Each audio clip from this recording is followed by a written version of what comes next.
नमः परमऋषिभ्यो नमः परमऋषिभ्यः हरिः ओम्। उपासकानां यदुपासनीयम् उपात्तवासं वटशाखिमूले तद्धामदाक्षिण्यजुषा स्वमूर्त्यां जागर्तु चित्ते मम बोधरूपम् अद्राक्षम् अक्षीणदयानिधानम् आचार्यमाद्यं वटमूलभागे मौनेन मन्दस्मितभूषितेन महर्षिलोकस्य तमोनुदन्तम् विद्राविताशेषतमोगणेन मुद्राविशेषेण मुहुर्मुनीनां निरस्यमायां दयया विधत्ते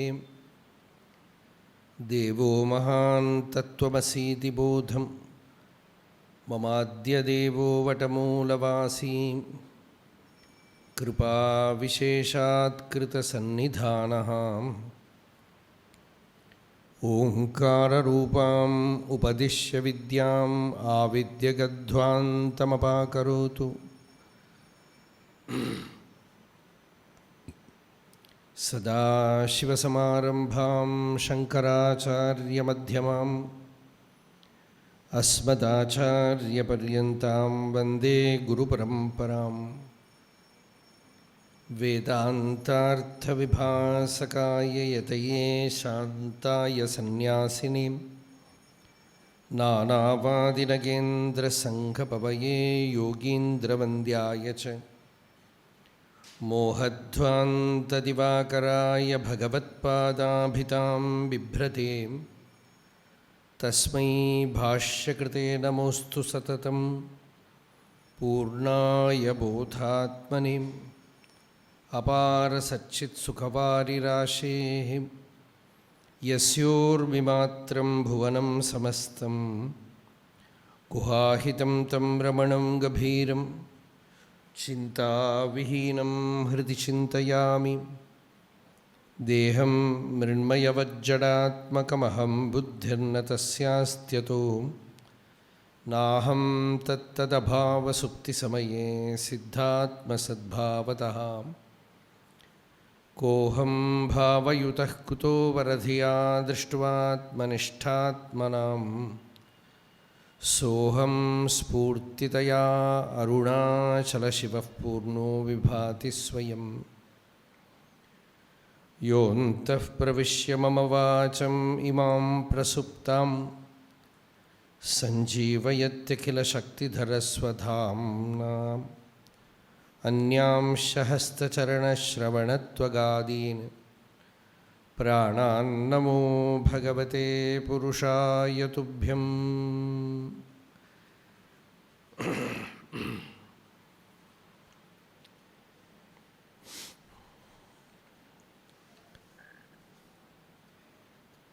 कार्तिके दीपम सत्संगத்தில் நம்ம அருணாச்சல அஷ்டகத்தை பார்த்துட்டு வரோம்.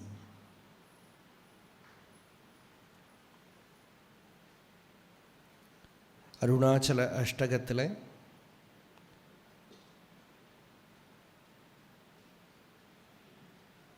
3 ஸ்லோகங்களை பார்த்துருக்கோம், 3 பாடல்களை பார்த்துருக்கோம்.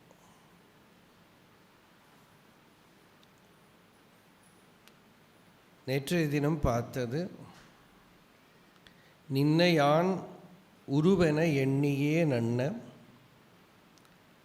நிலமிசை மலையெனும் நிலையினை நீதான் உன்னுரு அருவென உன்னிடின் விண்ணோக்குறவுலகலைதரும் ஒருவனை ஒக்கும்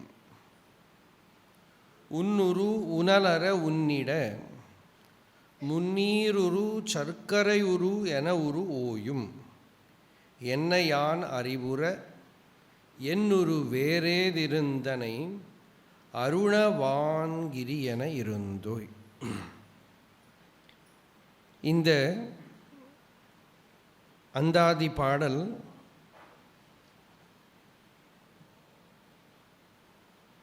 இது சர்வ உபாசனா ஞானம் எல்லாத்தையுமே உள்ள அடக்கின்றிருக்கு. கடந்த பாடலில் பரிபூர்ணமான ஞான விசாரத்தை பகவான் எடுத்து சொன்னார். அருணாச்சலத்தை பார்த்தேன் அப்படிங்கிறத பார்த்தவன் யார்? நம்ம அதெல்லாம் சங்கிரகமாக சொன்னோம், நல்லா விஸ்தாரமாக சொல்லியிருக்கோம்.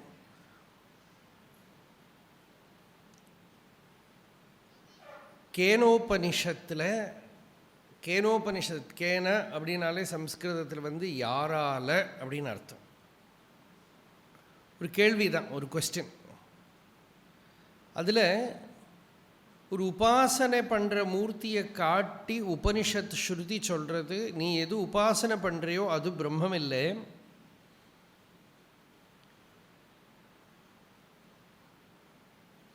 நீ கண்ணால் எது பார்க்கிறையோ அது பிரம்மம் இல்லை, எது இருக்கிறதுனால கண்ணு பார்க்கிறதோ அது பிரம்மம்.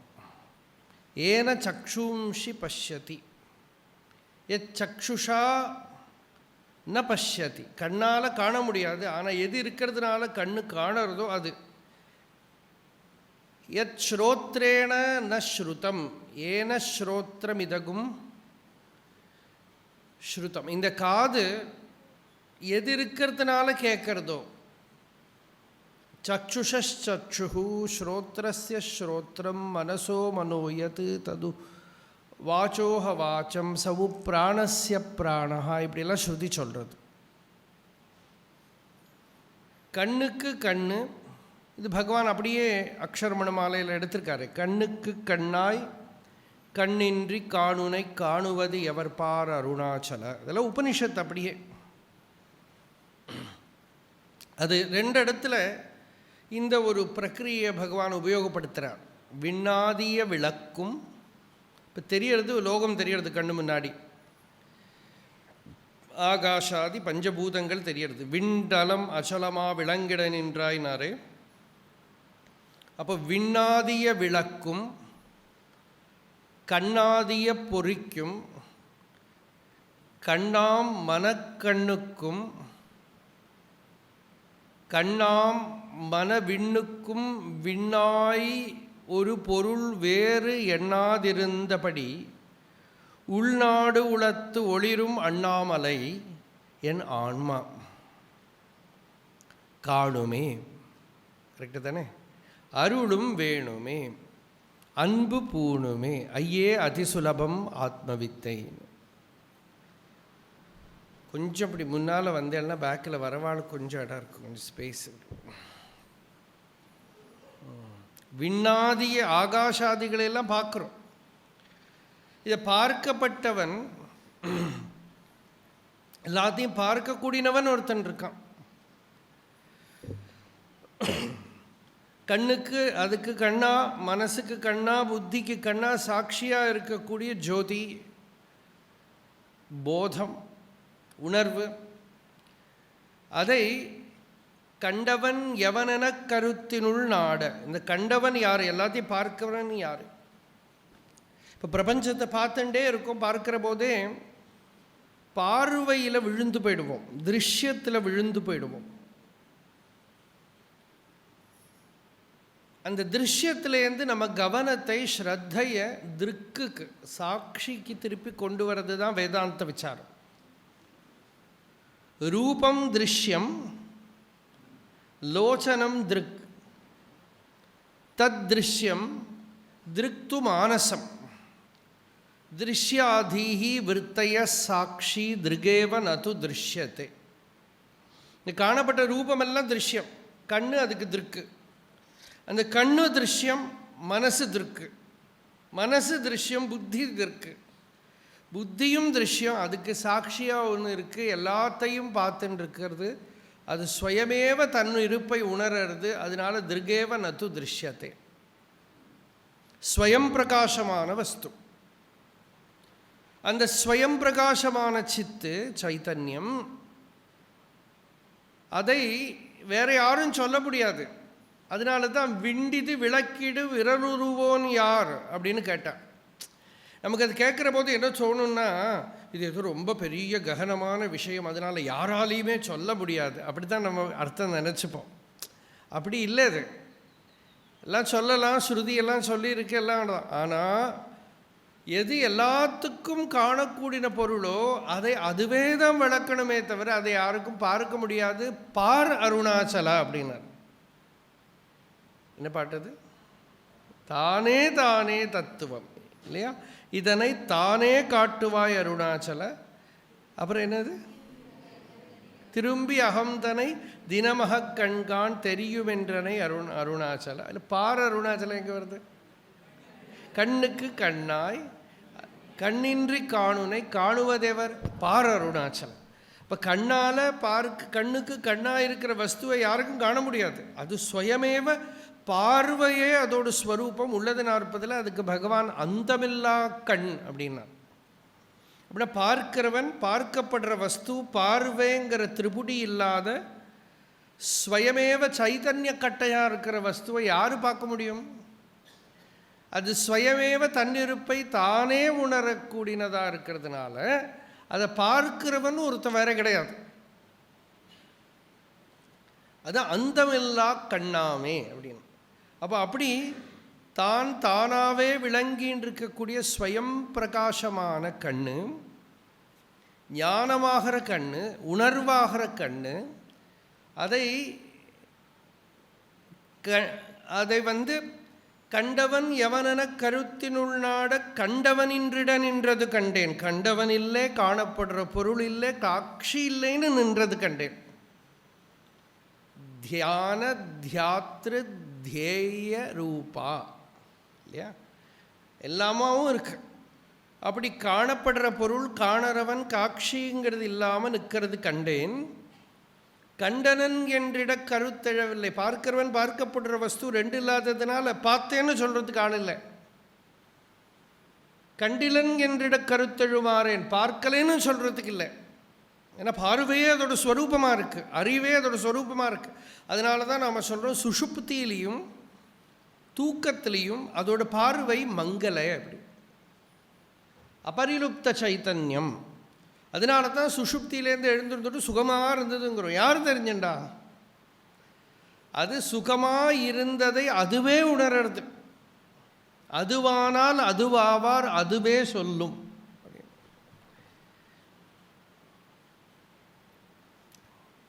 கனகம்மா கிட்ட சரஸ்வதிக்கு அங்கே இருக்காளா தெரியலை, நேற்றுக்கு இருந்தா. அப்போது சொன்னால் ஒரு நாளைக்கு அதை உணர்ந்தால் எப்படி தெரியும் அப்படின்னு கேட்டாலாம். அப்போ கனகம்மா இந்த தாயுமானவர் பாடலை எடுத்து, அதுவானால் அதுவாவார் அதுவே சொல்லும் அப்படின்னு. அதுவானால் அதுவாகவே இருப்பான், அப்புறம் எப்படி தெரியும்? அதுவே சொல்லும். வேற ஒருத்தர் நீ அடைஞ்சாச்செல்லாம் சொல்லணுங்கிறது கிடையாது. ஏன்னா சந்தேகம் இருந்தால் தானே. भिद्यते हृदय ग्रंथि छिद्यन्ते सर्वसंशयाः क्षीयन्ते च अस्य कर्माणि तस्मिन् दृष्टे परावरे. கர்மாலாம் கொழிஞ்சு போயிடுத்து, சந்தேகங்கள்லாம் போயிடுத்து, அபிமானம் போயிடுத்து. அப்புறம் அதை யார் சொல்கிறதுக்கு?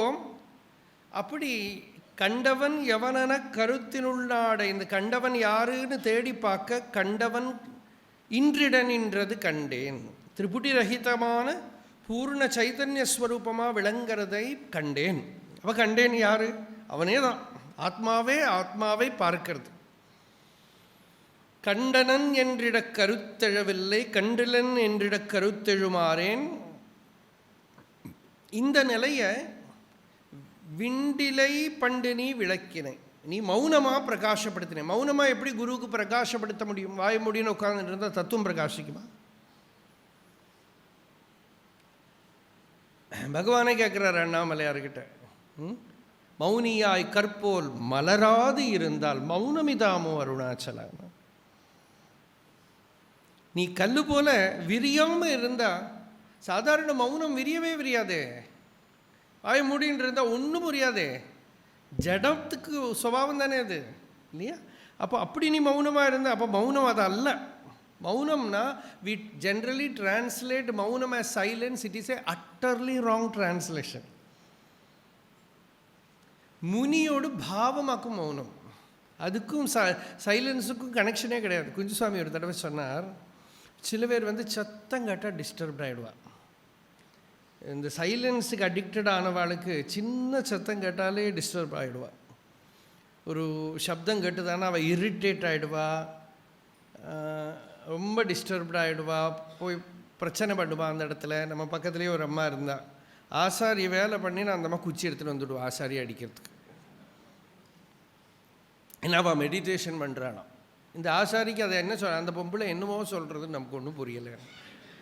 குச்சி எடுத்துகிட்டு வர்றது இப்போ தியானம் பண்ணி என்ன பலன்னு ஆகிடும் வைப்போம் இல்லையா. இப்போ சின்ன சத்தம் கேட்குறதுக்குள்ளே இரிட்டேஷன் வந்துடும், டிஸ்டர்பன்ஸ். அப்போ குஞ்சுசுவாமிகிட்ட ஒருத்தர் சொன்னார், சுவாமி இந்த தியானம் பண்ண சப்தம் கேட்டால் என்னவோ ஆறுதுன்னா, குஞ்சுசுவாமி சொன்னது பாரு, தியானம் பண்ணுறதுக்கு சத்தம் டிஸ்டர்பன்ஸுங்கிறது நாங்கள் பகவான்கிட்ட இருந்தவாள்லாம் ஒத்துக்கவே மாட்டோம். ஏன்னா நாங்களாம் தியானம் அந்த டைமில் தான் மாதிருபூதேஸ்வர கோவில் வேலை நடந்துருந்தது, பாறாங்கல்ல டமா டமான்னு உடைப்பா.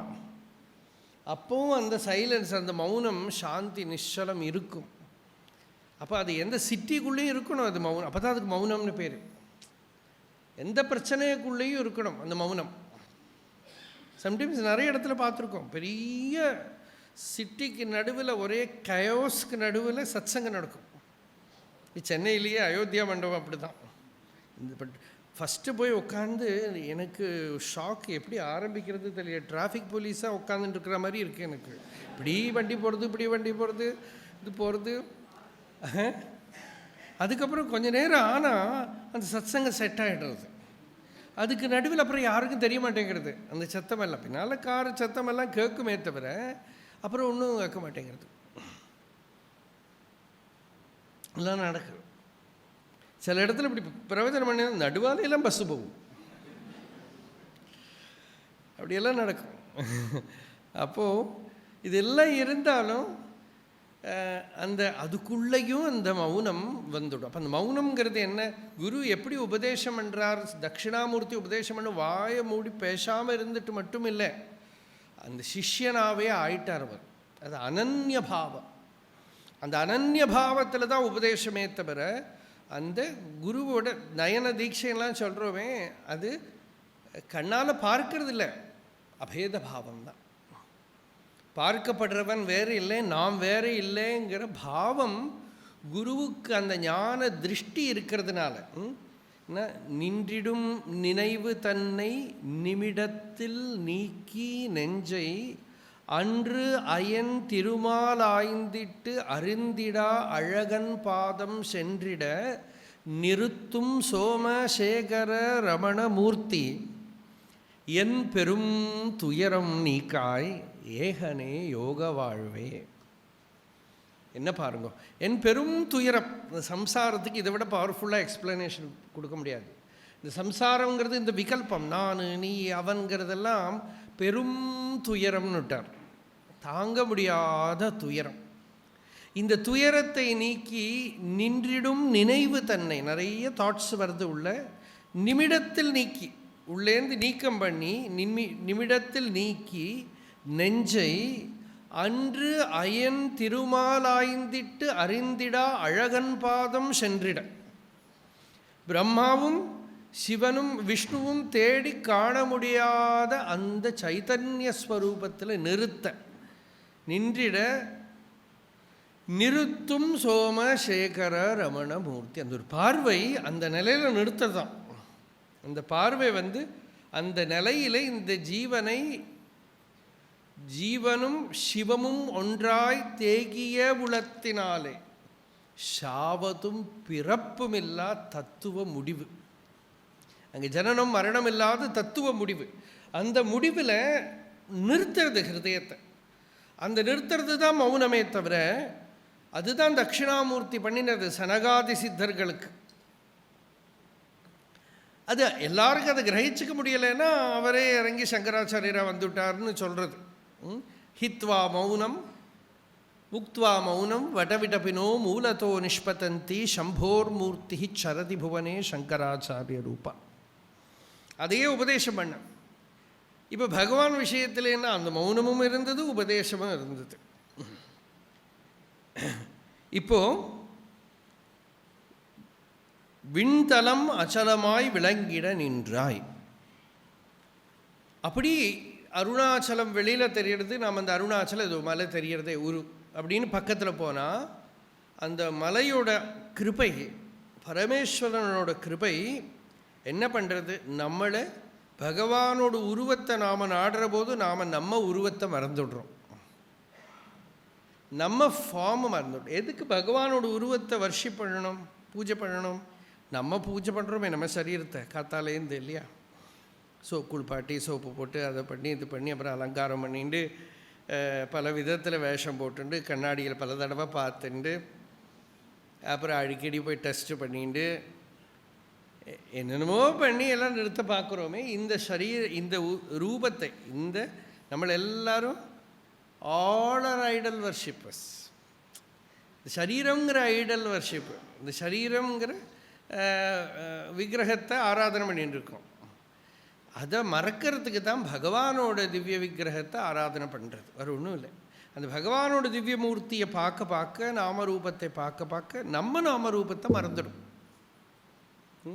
நம்ம நாமரூபத்தை மறக்கிறதுக்கு தான் இது திருநாவுக்கரசர் தேவாரத்தை சொல்லுவோம் நம்ம சாதாரண. முன்னம் அவனுடைய நாமம் கேட்டாள், பின்னை அவனுடைய வாரூர் கேட்டாள். அப்புறம் என்ன, முன்னம் அவனுடைய நாமம் மூர்த்தி அவனிருக்கும் வண்ணம் கேட்டாள். அவனுடைய நாமத்தை கேட்டான். அப்புறம் என்ன, அவனோட ரூபம், அவனோட அழகு. பின்னை அவனுடைய வாரூர் கேட்டாள். இது மூணுலேயுமே என்ன ஆகுதுன்னா, தன் நாமம் கேட்டாள், தன் ரூபம் கேட்டாள், தன் ஊரை விட்டாள். இதுதான் அந்த அடியார்கள் கிட்ட சேர்ற போது அன்னையும் அத்தனையும் அன்றே நீத்தான். அகன்றால் அகலிடத்தார் ஆச்சாரத்தை தன்னை மறந்தாள், தன் நாமம் கெட்டாள். நம்ம ஹோல்டு பூரா இங்கே தானே, என்னோட என்னோட பேர், என்னோட ரூபம் இதில் தானே. அதையெல்லாம் இழந்தார் தலைப்பட்டாள் நங்கை தலைவன் தாளே. அந்த பரமேஸ்வரனுக்கு பரிபூர்ணமாக வாழ்க்கைப்பட்டால் சரணாகதி பண்ணிவிட்டா அப்படின்னு. அப்போது இதை நின்னை யான் உருவென எண்ணியே நன்ன, உன்னை ஒரு உருவம் நினச்சின்னு நான் உங்ககிட்ட வரேன். அப்படி தான் போகணும். கோவிலுக்கு போகிறோம், பகவானோட ரூபத்தில் போகிறோம். நிலமிசை பூமியில் ஏதோ ஒரு மேனிஃபெஸ்டேஷன், நமக்கு ஈஸ்வரன் கிருபை பண்ணணும்னா ஏதோ ஒரு ரூபத்தில் பகவான் பிரகாசிக்கிறார். பகவத் பாதால் சதஸ்லோகின்னு ஒரு கிருதியில் சொல்கிற, இந்த ஜீவன் எத்தனையோ ஜென்மா பகவானை ஆராதனை பண்ணி அதோட பலமாக பகவான் ஏதோ ஒரு ரூபத்தில் சாட்சாத் ஸ்ரீ குரு ரூபமேத்திய சததம் குரு ரூபத்தில் வர்றாரா. இவனுக்கு தத்துவம் போதையதி, இவனுக்கு தத்துவத்தை போதனை பண்ணுற. அப்போ அது இவன் ஆராதனை பண்ணினத்தோட பலம். உள்ளேயே ஆத்மஸ்வரூபமாக இருக்கிற வஸ்து தான் வெளியில் ஒரு ரூபத்தை எடுத்துட்டு உபதேசம் பண்ணுறது. அந்த கைவல்யநவநீத பாடல் இருக்கே, ஐயனே அனந்த ஜன்மங்கள் என்னை ஆண்ட மையனே, எனதுள்ளே என்னை ஆண்ட மையனே, உள்ளே இருந்து நீ எனக்கு உபதேசம் பண்ணி ஆத்மாவாக இருந்த எனக்கு புரியலை, உபதேசிக்க வெளிவந்த குருவே போற்றி. எனக்கு புரிய வைக்கிறதுக்காகவே நீ வெளியில் ஒரு ரூபத்தில் வந்த. உய்யவே முக்தி நல்கும் உதவிக்கு ஓர் உதவி நாயேன் செய்யுமாறொன்றும் காணேன் திருவடி போற்றி போற்றி. நான் என்ன பண்ண முடியும் கைமாறு அப்படின்னு. அப்போது உருவென எண்ணியே நன்ன நிலமிசை மலையனும் நிலையினை நீதான் உன் உரு அருவென. உன்னோட ரூபம் அது ரூபம் இல்லை, அனந்தம். இங்கே அருனாக்கா அனந்தம் என உன்னிடில் விண்ணோக்குறவுலக அலைதரும் ஒருவனை ஒக்கும். இப்போ ஆகாசத்தை பார்க்கறதுக்காக எங்கே போனாலும் ஆகாசம்தான். புவி தத்தபதானிதிருநாம் அப்படின்னு பாகவத்தில் வரும். எங்கே காலை வச்சாலும் இவன் மண்ணில் தான் காலை வைக்கிறாங்கிற மாதிரி எந்த இடத்துல போனாலும் ஆகாசம்தான். இப்போ ஆகாசத்தை தெரிஞ்சின்றவனுக்கு அப்புறம் என்ன, எந்த மூமெண்ட் பண்ணினாலும் அவன் ஆகாசத்துக்குள்ளே தான் இருக்கான். சர்வத்திர ஆகாசம்தான். அதுபோல் சர்வம் கலு இதம் பிரம்ம, காணப்பட்டதெல்லாம் இதெல்லாம் அந்த பிரம்மம்தான், ஆத்மஸ்வரூபம்தான், அந்த ஈஸ்வரஸ்வரூபம்தான் தெரிஞ்சவனுக்கு சகலதும் அந்த வஸ்து தான், எங்கேயும் எதுவும் அந்த வஸ்து தான், காணப்பட்டதெல்லாமும் அந்த பொருள் தான். அதனால் அவனுக்கு எங்கே போனாலும் அவன் மிஸ் பண்ண மாட்டான். எத்திர மனோயாதி பிரம்மணா தத்திர தரிசனம். மனசு எங்கெங்கே போகிறதோ அங்கெல்லாம் பிரம்ம தரிசனம் தான். மனசே பரமாத்மஸ்வரூபம் தான், சித்தவிருத்தி பரமாத்மஸ்வரூபம் தான், பிராணன் பரமாத்மஸ்வரூபம் தான், காணப்பட்ட விஷயங்கள் பரமாத்மஸ்வரூபந்தான். திருப்புட்டி போனதுனால அதனால் அவனுக்கு சர்க்கரை உருவேன ஓயும். இந்த சுகர் பொம்மை கடலில் ஓஞ்சு போகிற மாதிரி அவனோட ரூபம் நாம மறைஞ்சு போயிடும். யதா நத்யா ஸ்யந்தமானாக சமுத்திரே அஸ்தம் கச்சந்தி நாமரூபே விஹாய ததா வித்வான் நாமரூபாத் விமுக்தா பராத்பரம் புருஷம் உபைதி திவ்யம். கங்கை காவேரி இந்த மாதிரி நதிகள்லாம் கடலில் போய் அவர் பேர் ஊரெல்லாம் இழந்துடுறது, நாமரூபத்தையெல்லாம் இழந்துடுறது. அது மாதிரி இந்த பரமாத்ம தத்துவத்தை உணர்ந்த பிறகு தன்னோட அந்த நாம ரூபங்கள் நான் இன்னவன் இவன்கிற பிரமே இவனை விட்டு உள்ளேந்து விலகி போயிடுறது. இதுதான் சர்க்கரை பொம்மை போல் ஓயறதுங்கிறது. வெளியில் தெரியலை, உள்ளே ஓஞ்சு போயிடுது. உள்ளே இருக்கிற ஜீவபாவம் போயிடுத்து. என்னை யான் அறிவுற, என்னை நான் தெரிஞ்சுக்கிறதுக்கு என்னொரு வேறேதிருந்தனை, என்னை நான் தெரிஞ்சுக்கிறதுக்கு ஒன்னிலேருந்து அந்நியமாக நான் எங்கே இருக்கேன்? அந்த அகண்ட சச்சிதானந்தமான உன்னோட ஸ்வரூபத்தில் இருந்து நான் அந்நியம் இல்லை. அருணவான் கிரி என இருந்தோய். அவான்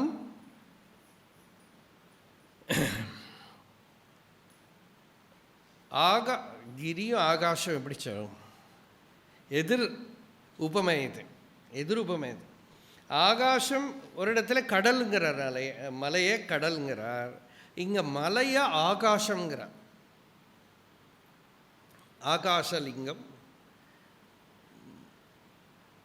இங்கே மலை. மலையா பார்த்தது ஆகாசமாக நிற்கிறதான். அருணவான் கிரி என அமர் தரும் இருந்தோய், கிரி என இருந்தோய் இருந்தனை. நீ ஆத்மாவாக சர்வவியாபியான பூர்ண வஸ்துவாக ஹிருதயத்துக்குள்ளே விளங்குறாய். இப்படி சொல்லி கடந்த பாடல் நின்றது. நம்ம இன்னைக்கு 4வது பாடல்.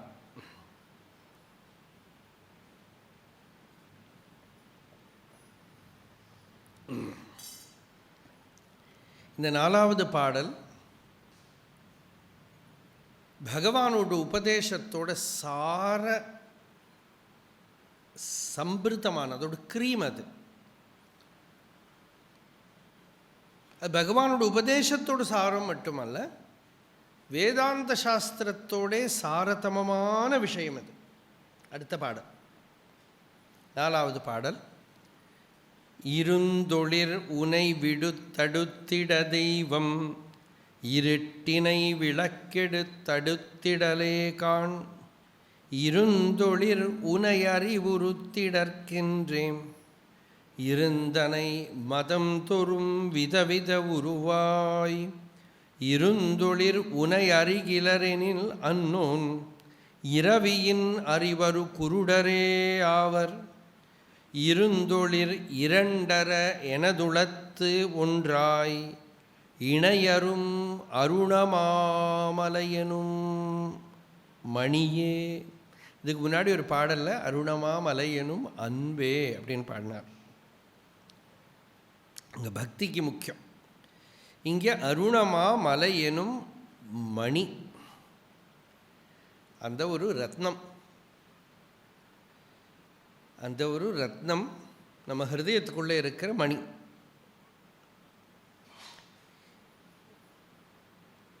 ரொம்ப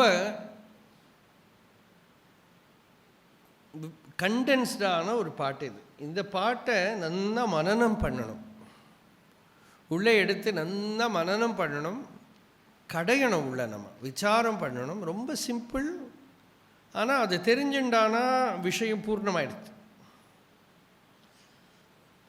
அதில் ஒரு மகா வாக்கியம் மாதிரி இருக்குது பகவான் உபயோகப்படுத்துகிற வார்த்தை. வேறு எங்கேயாவது தமிழில் இந்த பதம் உபயோகப்படுத்தியிருக்காளா தெரியாது. இல்லை பகவானே தான் அதை எடுத்து செல்ஃப் காயின் பண்ணியிருக்காரான்னு தெரியாது. யாராவது அது வேற எங்கேயாவது கேட்டிருந்தா சொல்லுங்க.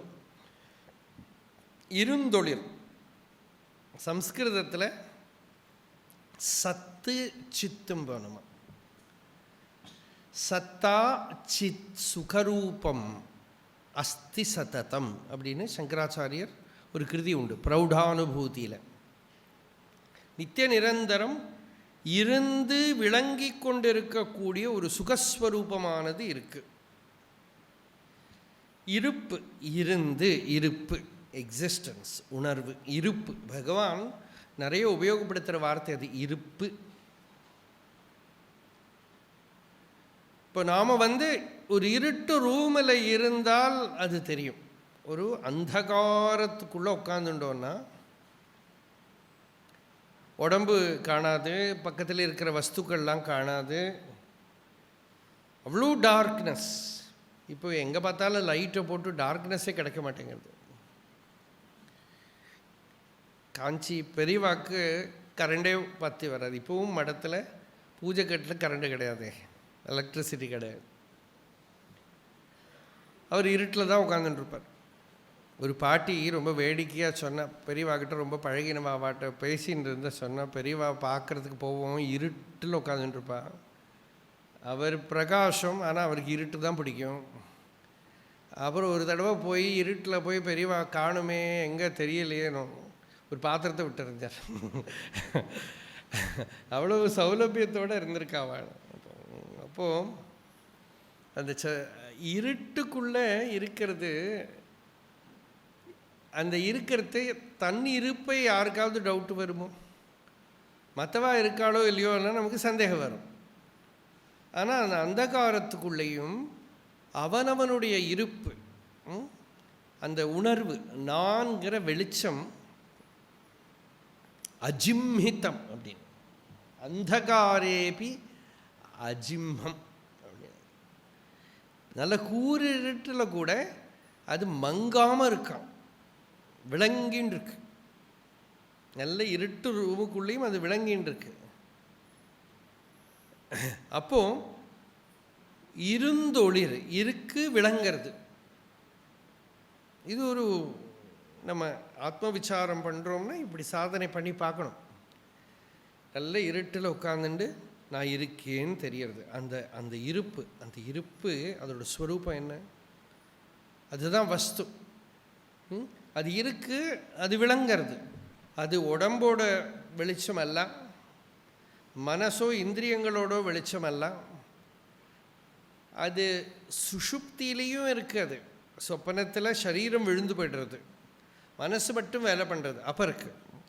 சுஷுப்தியில் மனசும் விழுந்து போய்டுறது.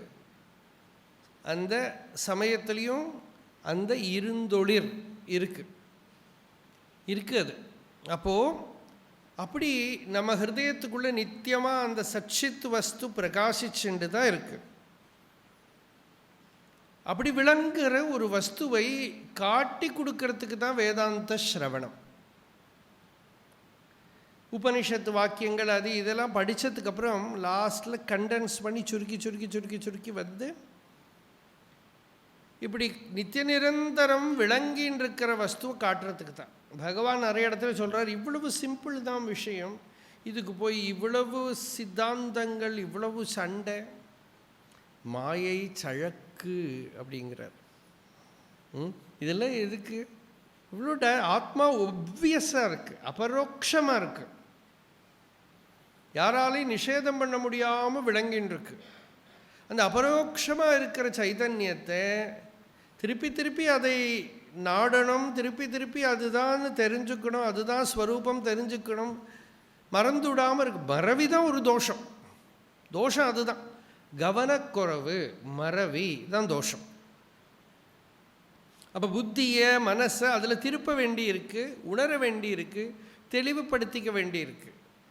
இவ்வளவு தான் பண்ண வேண்டியது இருக்கு. இவ்வளவு சரளமான விஷயம், அதை விட்டு வெளியில் எங்கெங்கேயோ இவன் நிறைவுக்காக தேடுறான். என்ன கிடைச்சா நான் சந்தோஷமாக இருக்க முடியும்னு வெளியில் தேடுறான்.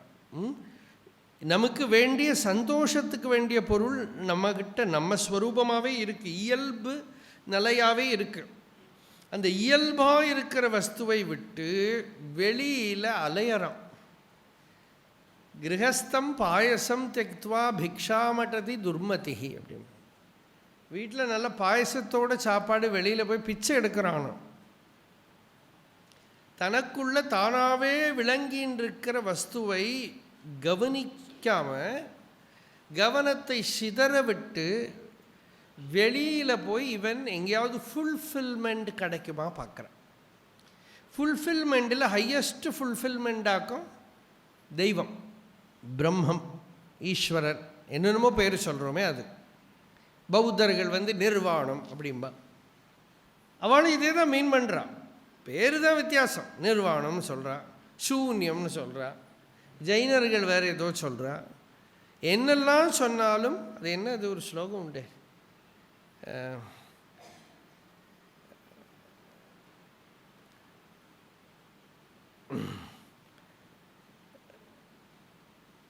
ஆர்எஸ்எஸ் இதில் எல்லாம் சொல்லுவாங்க ஸ்லோகம்.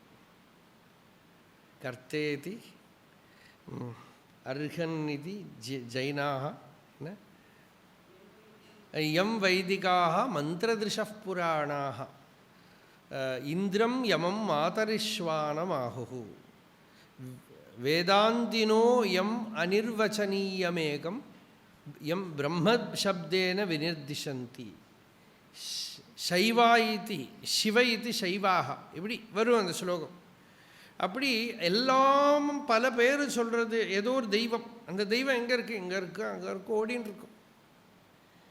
ஓடி ஓடி ஓடி ஓடி உட்கலந்த ஜோதியை நாடி நாடி நாடி நாடி நாட்களும் கழிந்து போய் மொத்தத்தில் என்ன ஆச்சு, நிறைய நாளாயிடுத்து.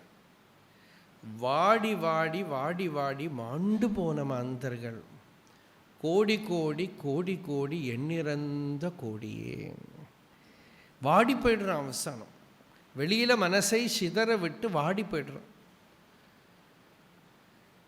உள்ள கலந்துருக்கு இந்த ஜோதி, நம்ம அனுபவத்தில் நம்ம ஸ்வரூபமாகவே கலந்துருக்கு.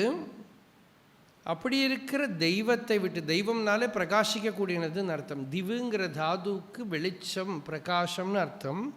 அப்படி பரமப்பிரகாசமாக இருக்கிற வஸ்துவை புறக்கணிச்சுட்டு பார்க்காம வெளியில் இவன் ஃபுல்ஃபில்மெண்ட்டை தேடுறான். அதுக்கு தான் இங்கே பகவான் தெய்வத்தை தேடுறான்னு சொன்னோம். தெய்வமானாலும் சரி வெளியில் தேடுறான். இவன் இங்கே கிடைக்குமா அங்கே கிடைக்குமா தேடுறான். இருட்டினை விளக்கு எடுத்து அடுத்திடலே காண். இவன் கையில் விளக்கு எடுத்துட்டு போனால் இருட்டு மறைஞ்சிடும். எனக்கு இருட்டு பார்க்கணும். சூரியன் கிட்ட போய் யாரோ கம்ப்ளைண்ட் பண்ணினா, நீங்கள் போனால் ராத்திரி வந்துடுறது, அதனால் நீங்கள் போகாதீங்க. எல்லோரும் போய் சூரிய பகவான்கிட்ட சொன்னான். அப்போ சூரிய பகவான் சொன்னால் ராத்திரினா என்னன்னு கேட்டேன். நீங்கள் 6:30க்கு இன்றைக்கி சன்செட், அதுக்கப்புறம் இருந்து பாருங்க தெரியும். 6:30க்கு மேலே சரி சூரிய பகவான் இருட்டை பார்க்கணுன்னு இருந்தால் அவருக்கு பார்க்க முடியுமா? பார்க்கவே முடியாது இல்லையா? அது மாதிரி சத்ஸ்வரூபமாக இருக்கிற ஆத்மாவுக்கு அசத்தை தெரியவே முடியாது. அவித்யை பார்க்கவே முடியாது, இருட்டை பார்க்கவே முடியாது. ஒரு சிம்பிள் ஒரு விஷயம் சொல்கிறேன். நீங்கள் யாராவது எப்போவாவது வாஸ்தவமாக நெஞ்சை தொட்டு சொல்லுங்க, நீங்கள் செத்து போவேன்னு பயந்துருக்கணும். எத்தனை சாவை பார்க்குறீர்கள் இல்லையா? கொஞ்ச நேரத்துக்கு ஒரு தாட்டு வேணால் வந்திருக்குமே தவிர உங்களை கன்வின்ஸ் பண்ண முடிஞ்சிருக்கு, ஐயோ செத்து போயிடுவேன். கொஞ்ச நேரத்துக்கு இருக்கும், அடுத்த சாப்பாடு வரைக்கும் இல்லையா? உள்ளே இருக்கிறது அதை பிடிச்சி புறந்தள்ளிவிடும். ஏன்னா இருப்பு நம்ம அனுபவத்தில் இருக்குன்னா அபாவோ வித்யதே சதா. அந்த இருப்பை இல்லாய்மையால் பாதிக்க முடியாது. இல்லாய்மைக்கு அந்த இருப்பை ஒன்றும் பண்ண முடியாது. இருப்பு நமக்குள்ளே விளங்கிகிட்டே இருக்கு. இந்த இருப்பை வச்சுட்டு தான் உலகத்துக்கு இருப்பு கொடுக்குறோம். இந்த இருப்பு வச்சுண்டு தான் பூதம் பேய் எல்லாத்துக்கும் இருப்பு கொடுக்குறோம். இந்த இருப்பை வச்சுண்டு தான் ஏதோ ஒரு ஈஸ்வரன் எங்கேயோ இருக்காருன்னு இருப்பு கொடுக்குறோம். இது நான் சொல்லலை, பகவான் இங்கே சொல்கிறார். உபனிஷத் சொல்கிறது சத்தியஸ்ய சத்தியம் அப்படின்னு சொல்கிறது. பிரபஞ்சத்தில் என்னென்ன சத்தியம் தெரியறதோ எல்லாத்துக்கும் சத்தியத்தை கொடுக்கக்கூடிய சத்தியம் ஆத்மா. அது ஒன்று தான் நமக்கு. அது பகவான் நிறைய இடத்துல ரொம்ப சிம்பிளாக முடிச்சுடுவார். ஈஸ்வரன் எல்லாம் கேட்டுதானா, ஈஸ்வரன் இருக்காரோ இல்லையோ நமக்கு தெரியாது. ஆனால் யாருக்கும் அவாவா இருப்பை பற்றி சந்தேகம் இல்லை. நான் இருக்கேங்கிறது யாரும் சந்தேகம், அது என்னன்னு தெரிஞ்சுக்கும். அதை முதல்ல கன்ஃபார்ம் பண்ண, அப்புறம் பார்ப்போம். மீதி எல்லாம் கன்ஜெக்சர் தான், இருக்கான்னு நம்புறது தான். நம்பிக்கைங்கிறதுக்கு எப்பவுமே டைரக்ட் அனுபவம் இல்லை, நம்புகிறேன் அவ்வளோதான். அது வேறு விஷயம், அது உபாசனா விஷயம், பக்தி விஷயம். இப்போ நம்ம அதை பேசலை. இங்கேத்த விஷயம் இப்போ அந்த இருந்து விளங்கக்கூடிய சைத்தன்யம், அந்த அகமஸ்மி நான்கிற அந்த சத்தை, அது எல்லாருக்கும் சுயம் பிரகாசமாக இருக்குது, அதில் சந்தேகம் இல்லை. அதில் கொஞ்சம் கன்ஃபியூஷன் இருக்குது. இந்த உடம்பு மனசு எல்லாத்தையுமா போட்டு குழைச்சி வச்சுருக்கோம், அது மேலே ஏற்றி வச்சுருக்கோம். அந்த ஏற்றி வைக்கிறதுக்கு தான் வேதாந்தத்தில் அத்தியாசம்னு பேர். ஏற்றி வைக்கிறது, கயறில் பாம்பை பார்த்து பிரமிக்கிற மாதிரி ஆத்மாவில் சரீரம் மனசு புத்தி இதையெல்லாம் வச்சு பிரமிச்சுன்னு இருக்கான். நல்லா உற்று பார்த்தால் கயறு தான் இருக்குது, பாம்பு இல்லைன்னு தெரிகிற மாதிரி தன்னோட ஸ்வரூபத்தை உற்று நோக்க அது ஆத்மா, நித்தியமுக்தமாக இருக்கிற ஆத்மா தான் இருக்குது. அதில் இந்த ஜீவ அகந்தை நான்கிற எண்ணம். பகவான் ஒருத்தர் நேற்றுக்கு கூட சொன்னேனே, உடம்பு தேகமெல்லாம் இவ்வளோ பெரிய பூதம் பண்ணி வச்சுருக்கோமே, வெறும் எண்ணம்னு விட்டேன், ப்ரொஜெக்ஷன் ஆஃப் தாட் அப்படி, சங்கல்பத்தோட விஜృంభணம் அப்படின்னு. சொப்பனத்தில் ஒரு சரீரம் வருது, அந்த சொப்பன சரீரம் எவ்வளோ பாடுபடுத்துறது இல்லையா? அதுக்கு என்ன பரிகாரம்? சொப்பனத்திலேருந்து முழிச்சுக்கணும், வேறு வழியே கிடையாது. அதே மாதிரி தான் ஏவம் ஜாகிரத்யபினோ விசேஷா அப்படின்னு. ஜாகிரத்துலேயும் ஒன்றும் பெரிய வித்தியாசம் இல்லைப்பா, அதே தான் அப்படின்ட்டு அப்படின்னு சொல்கிறது. நமக்கு அது ஏன் புரிய மாட்டேங்கிறது? அந்த அளவுக்கு நம்ம மனசை அதில் மனன நிதி தியாசனம் பண்ண முடியலை. அந்த தோஷம்தான் இருக்குது. அந்த தோஷத்தை நிவர்த்தி பண்ணிக்கணும். இருந்து விளங்கக்கூடிய வஸ்து, இருப்பு பிரகாசம், அஸ்தி பாதி பிரியம். இருக்கு பாத்தினா விளங்கிறது, அஸ்தித்வம் இருக்குது, பாத்தினா விளங்கிறது.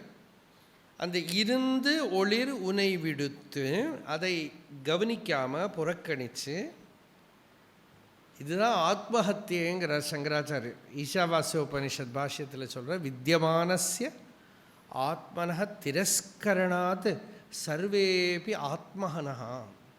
நித்தியசித்தமாக இருக்கிற ஆத்மாவை திரஸ்கரிக்கிறதுனால எல்லாரும் ஆத்மஹத்தியை சூசைட் பண்ணிக்கிறாடா. தேர் கமிட்டிங் சூசைடு.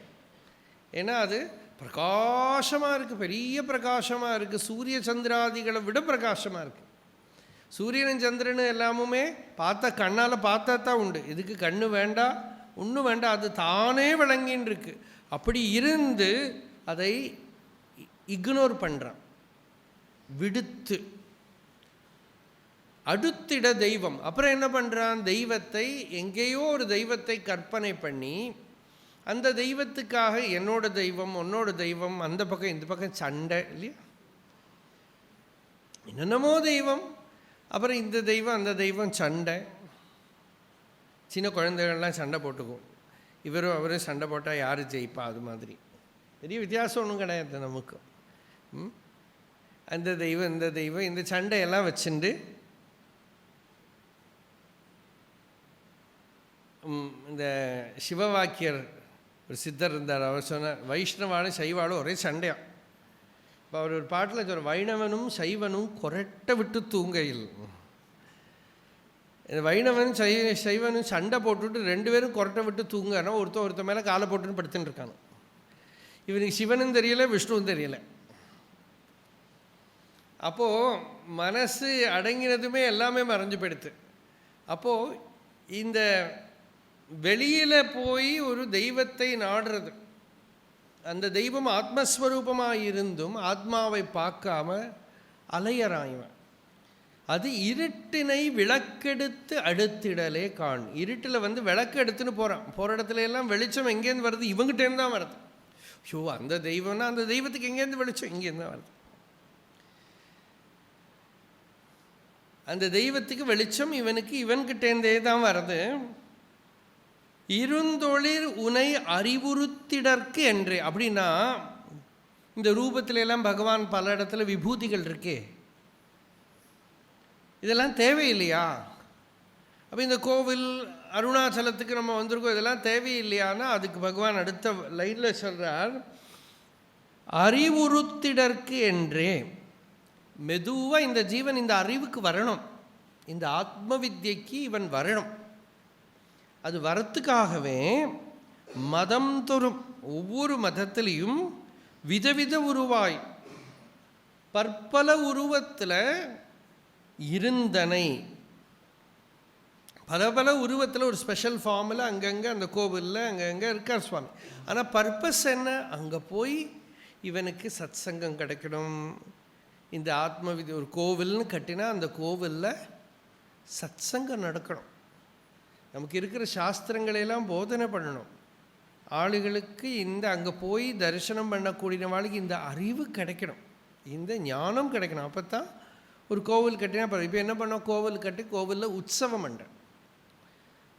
கேரளாவில் ஒருத்தர் பெரியவர் சொல்லிட்டு இருந்தார், உற்சவமே வேண்டான்னு தோண ஆரம்பிச்சு கொடுத்தேன்னு. ஏன்னா ஒவ்வொரு வருஷம் உற்சவம் பண்ணவும் ஒரு group of youngsters they go away from the path, வழி தவறி போகிறதுக்கு. ஏன்னா அந்த சமயத்தில் தான் எல்லா காரியமும் பண்ணுவான்.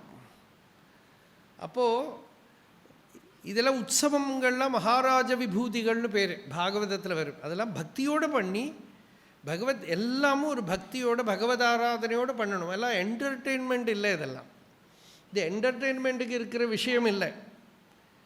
இப்போது அந்த உற்சவம், இப்போ நம்ம வீட்டில் பண்ணுற உற்சவம் என்ன? நிறைய உற்சவம் பண்ணினா என்ன பிரயோஜனம்? டயபெட்டிஸ் வரும், அவ்வளோதானே. இருக்கிற சக்கரையான சாமானங்கள்லாம் பண்ணி சாப்பிட்டுட்டே இருப்போம். கிருஷ்ணனோட பேரில், ராமனோட பேரில், சிவனோட பேரில், பிள்ளையாரோட பேரில், யாரோ இருக்கட்டும், நமக்கு லாபம். ஏதோ குழக்கட்டையோ சீடையோ முறுக்கோ பாயசமோ ஏதோ ஒன்று கிடைக்கும். அப்போது இது மனுஷனுக்கு அதுவும் ஒரு என்டர்டெயின்மெண்ட்டு தான், போகத்துக்கு இருக்கிற வழி தான். அப்போது அதுக்கு வேண்டி அந்த கோவிலும் சுவாமியும் வைக்கலை. கோவிலும் சுவாமியும் ஆராதனை எல்லாம் வச்சுருக்கிறது. மெதுவாக அங்கே போய் அங்கே தரிசனம் பண்ணி அங்கே சத் சங்கத்தில் இருந்துட்டு இந்த வித்யையை கிரகிச்சுண்டு இவன் தன்னில் அந்த சுவாமியை பார்க்கணும். இதுதானே ஒரு பாடல் சொன்னோமே, நாடும் நகரமும் நத்திருக்கோயிலும் தேடி திருந்து சிவபெருமான் என்று பாடுமின் பாடி பணிமின் பணிந்தபின் கூடிய நெஞ்சத்து கோயிலாய் கொள்வனே. அந்தந்த கோவிலில் போய் வழிபட்டு சத் சங்கத்தில் ஈடுபட்டு உன்னோட ஹிருதய தேசத்துக்குள்ளேயே அவனை நீ பார்க்க முடியும். அப்படி பார்க்கறது தான் அதோட பிரயோஜனம். தீர்த்த யாத்திரையோடெல்லாம் பிரயோஜனம் என்ன? ஸ்வாத்ம தீர்த்தத்தை தெரிஞ்சுக்கிறது தான். வெளியில் இருக்கிற தீர்த்தங்கள்லாம் பண்ணதுக்கு அப்புறம் ஆத்மா தான் பெரிய தீர்த்தம்னு இவன் தெரிஞ்சுக்கிறான். தான் எல்லாத்தையும் தீர்த்தீகரிக்கக்கூடிய தீர்த்தம் ஆத்மாதான் தெரிஞ்சுண்டு அந்த ஆத்ம ஞானத்துக்கு தான் தீர்த்தம்னு பேர். தீர்த்த சப்தத்துக்கே ஞானம் அப்படின்னு அர்த்தம். தேவி பாகவதத்தில் பரமேஸ்வரன் அம்பாளுக்கு உபதேசம் பண்ணப்பட்ட ஒரு ஸ்லோகம். இதம் தீர்த்தம் பிராமியந்தி தாமசா ஜனாக. இந்த தமோகுணிகள் இங்கே அங்கே இங்கேன்னு அலையறாப்பா. ஸ்வாத்ம தீர்த்தம் ந ஜானந்தி, ஆத்மாவாகிற தீர்த்தத்தை தெரிஞ்சுக்கலை. கதம் மோக்ஷம் ஸ்ருணு பிரியே. எப்படி அவன் ஃப்ரீ ஆவான்? எப்படி அவனுக்கு மோட்சம் வரும், சுவாதந்திரியம் வரும்? இப்படி கேட்குறார். அப்போது ஆத்மாவாகிற தீர்த்தத்துக்கு திருப்பி விடுறதுக்கு தான் தீர்த்தம். ஆத்மாவாகிற தேவதையை தெரிஞ்சுக்கிறதுக்கு தான் வெளியில் ஒரு தேவதை. ஆத்மாவாகிற குருவை தெரிஞ்சுக்கிறதுக்கு தான் வெளியில் குரு. அதான இருந்தொழிர் உனை அறிவுறுத்திடற்கு என்றே மதம் தோறும் விதவித உருவாயிருந்தனே.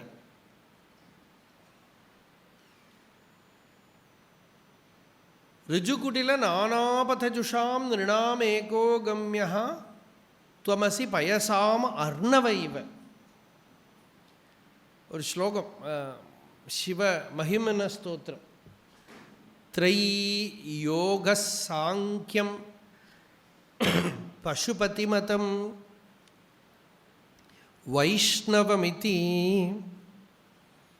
பிரபின்னே பிரஸ்தானே பரமிதமதः பத்யமிதி ச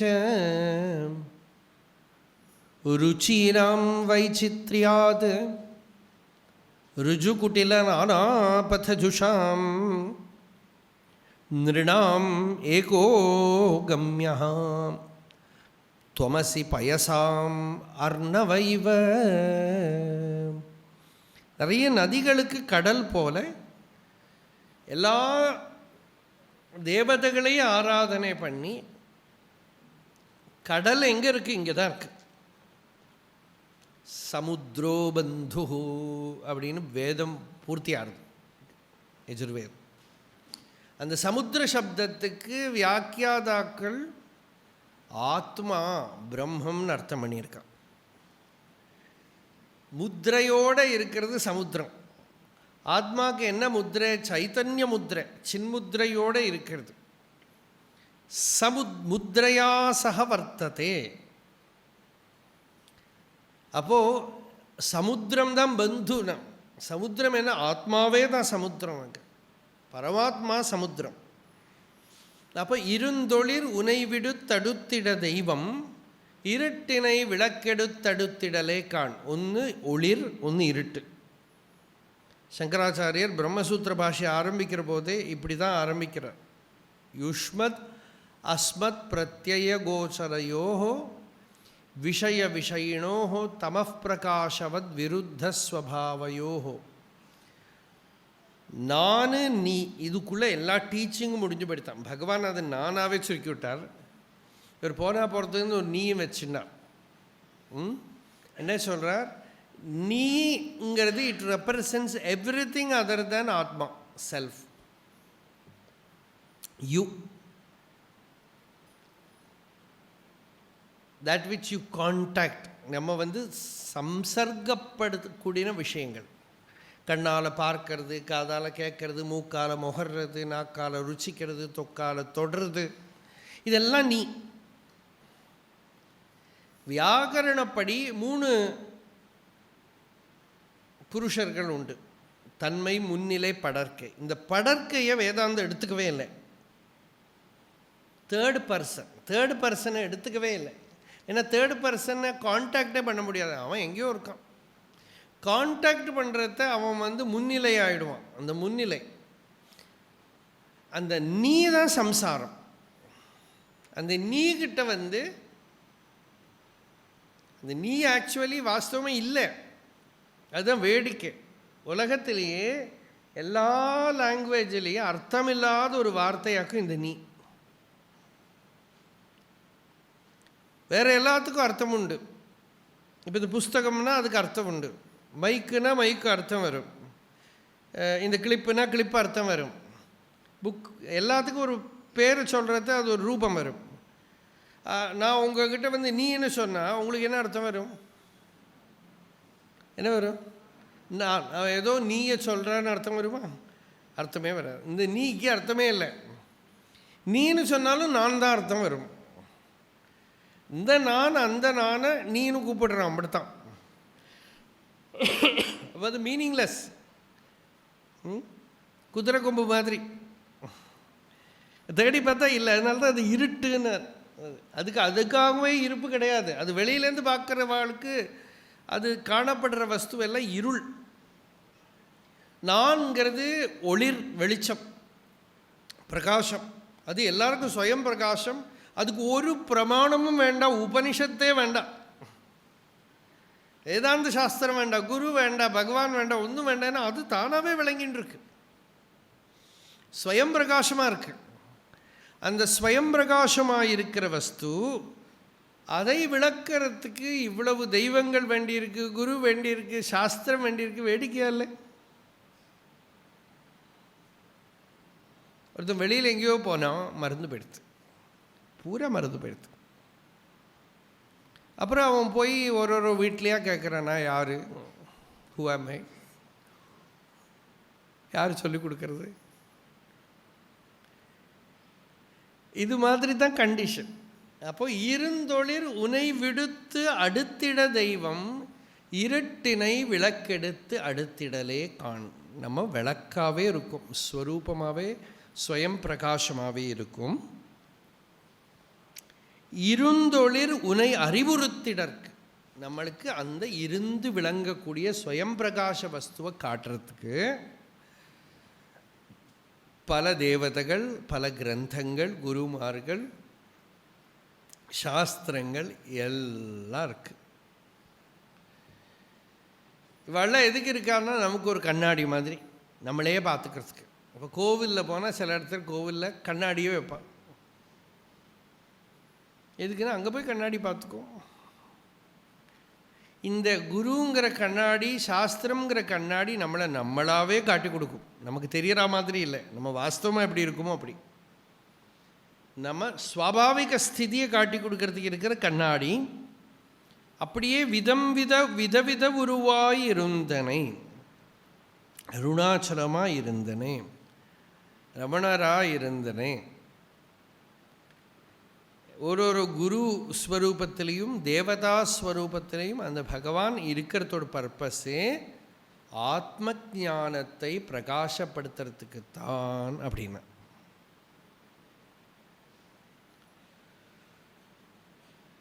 வேற வழியே இல்லை. இப்போ மகான்கள்லாம் யாத்திரை பண்ணுறதுக்கு யோக வாசிஷ்டம் அப்படி சொல்லிட்டு, எதுக்கு யாத்திரை பண்ணுறான்னா இந்த வித்தியை பிரகாசப்படுத்துறதுக்கு தான், இந்த ஆத்ம வித்தியை சொல்கிறதுக்கு தான். ரமண பகவான் பகலாக அவைலபிளாக இருந்தார். இதுக்கு யாராவது புரிஞ்சுப்பாளா? வேறவா வேற ஏதோ இன்ட்ரெஸ்ட்டு. அது ஒருத்தர் பகவானே ஒரு கம்ப்ளைண்ட் சொல்லணும். என்ன கம்ப்ளைண்ட்டு? காஃபி நன்னாவே இல்லை. வாஸ்தவமாக பகவான்கிட்ட ஒருத்தர் சொன்ன, காஃபி நன்னாவே இல்லை. ஏன்பா? இல்லை, உங்களுக்கு ஸ்பெஷலாக ஏதோ காஃபி கொடுக்குறேன், அதனால உங்களுக்கு தெரிய மாட்டேங்கிறது. எங்களுக்கெல்லாம் இந்த காஃபி நல்ல குவாலிட்டியாக கொடுக்கறது இல்லையா? ஓ அப்படியா, என்ன நீ என்னோடய காஃபியை குடி அப்படின்னு பகவான் கையில் இருந்த காஃபியை அவன்கிட்ட கொடு. இல்லை வேண்டாம், நிர்பந்தமாக குடினேன். அது பார்த்தா அது கஷாயம், அது கஷாயம். அப்போது எதுக்கு கஷ்டப்பட்டு ஆசிரமத்துக்கு வரணும்? எதுக்கு கஷ்டப்பட்டு ஒரு மகாத்மாவை தேடின்னு போனோம்? காஃபி நன்னா இல்லை சொல்கிறதுக்கா? இல்லை அங்கே சாப்பாடு நன்னா இருக்குன்னு சொல்கிறதுக்கா? யாரோ ஒருத்தர் சொன்னார், ரமணாசிரமத்தில் உங்களுக்கு என்ன பிடிச்சதுன்னு? அங்கே ரசம் ரொம்ப நல்லா இருக்கும். இதுக்கா ரமணாசிரமத்துக்கு வர்றது?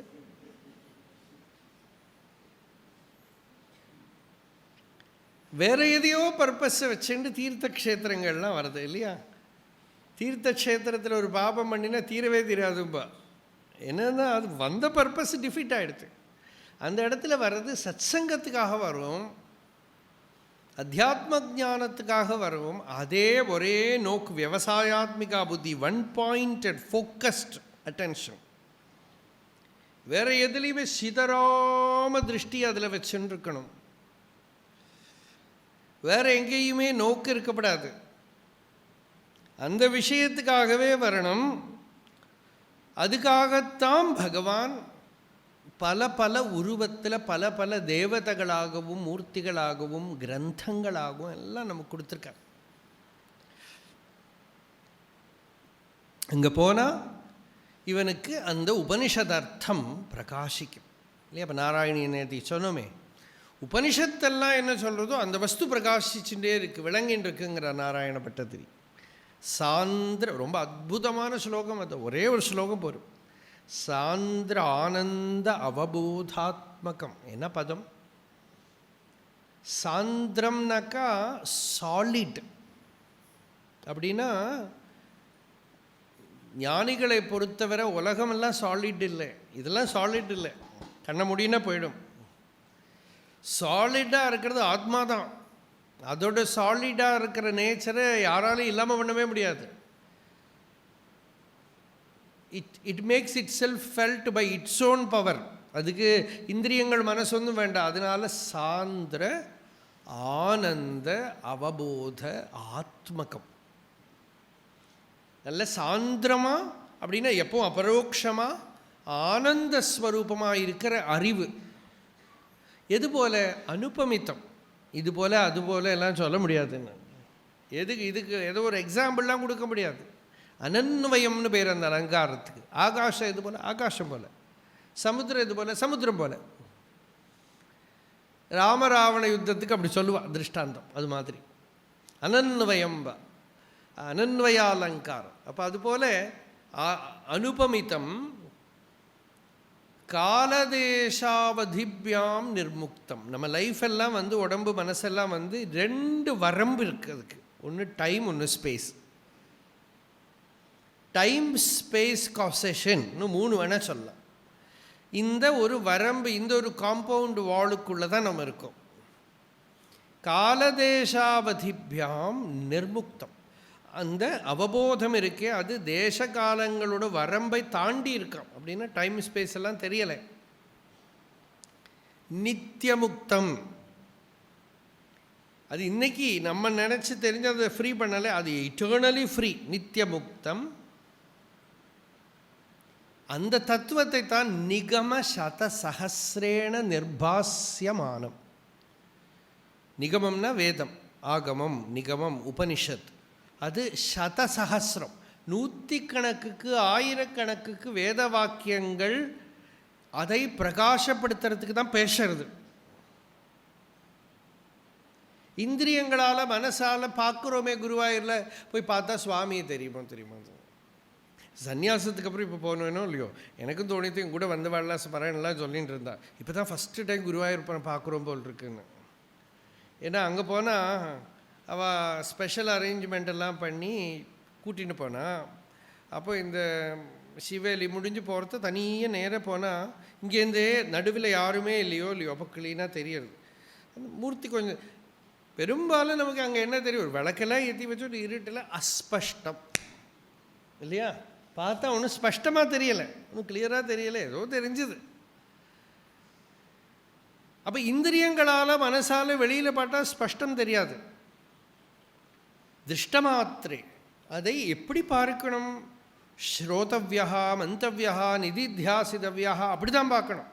ஸ்ரவணம் பண்ணி மனனம் பண்ணி நிதித்தியாசனம் பண்ணி உள்ள திருஷ்டமாத்திரே உரு புருஷார்த்தாத்மகம், பரமபுருஷார்த்தமாக இருக்கிற ஞானம் மோக்ஷம் இவனுக்கு சித்திக்கும். உரு புருஷார்த்தாத்மகம் பிரம்ம தத்துவம். அந்த பிரம்ம தத்துவம் எப்படி ஸ்ருதியில் சொல்லப்பட்டிருக்கோ தாவது அதே போல தத்து தாவது பாதி சாட்சாத். அது முன்னாடி தெள்ள தெளிவாக பிரகாசிச்சுன்னு இருக்கு. அது எப்படி பிரகாசிக்கும்? அது அங்கே காணறத்தை இவனுக்கு இது வரணும் உள்ள, அப்போ தான் அது பிரகாசிக்கிறது. குரு பவனபுரே, குரு பவனபுரேன்னா ஒரு குரு வேணும் இவனுக்கு, பவனனும் வேணும். ஸ்ருதி அர்த்தமாக சொன்னால் நம்ம வைதிக சம்பிரதாயப்படி உபதேசிக்கிறதுக்கு இருக்கிற ஆச்சாரியனும் வேணும், பிராண வித்யையும் இவனுக்கு தெரியணும். உபாசனை கர்மா எல்லாம் பிராண வித்யை தான். அதனால் குரு பவனபுரம் அப்படிங்கிறது குருவோடும் பவனனோடும் ஆசிரியத்தினால தான் இவனுக்கு ஆத்ம சாட்சா்காரம் வரும். பிராணனோடும் குருவோடும். குருவே பிராணந்தான். இப்போ சந்தியா உபநயன சம்ஸ்காரம் பண்ண பூணர் போடுறத பிரம்மச்சாரி கிட்ட வாத்தியார் கேட்பார்.